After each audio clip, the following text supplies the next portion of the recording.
Greetings, welcome to this quick video.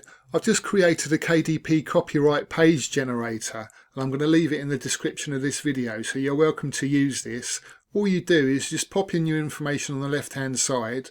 You can put in your ISBN number as well if you want to, and then all you do is just fill out all this information and then just copy or download the text file.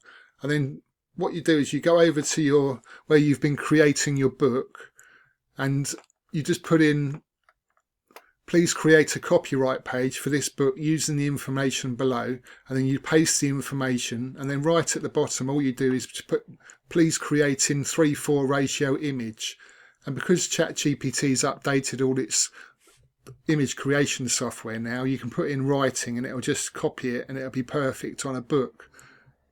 So now you've got an official copyright page.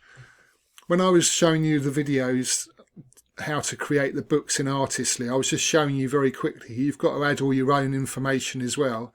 But what I suggest is you can go over to, in the last video I did, I created a book in 7 sections, and the last section I added the copyright page. But what you can do is you can create all the sections, and then when you get to the last section you can come over and you can just grab your ISBN number here, and then after you've done that you can merge all the different sections in I Love PDF, and then you'll have your copyright page that you've created, and that'll be all in the manuscript. Also, another tip, if you need to update your manuscript, you can do that. That's not a problem. So say for instance you think, oh, I want to add another page, or I want to change a page or whatever, you can just upload the new manuscript and it's fine.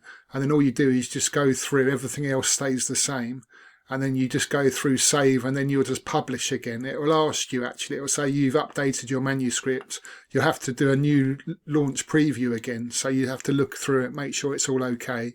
And then once you go through, you actually publish it, and then you wait a couple of days and it's back on again. So it's not a problem. So if you have, say for instance, you need to add a copyright page or update a page, that's quite simple to do that. So that's a way of doing it.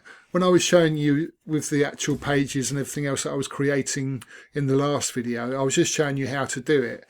But you can add all your own information and just add it to the GPT, and it will upload it in perfect pages as it has done here with the copyright page. Anyway, I hope this helps, and yeah, I hope you get some use out of the copyright generator. And it's all quite straightforward. So anyway, cheers, thanks very much.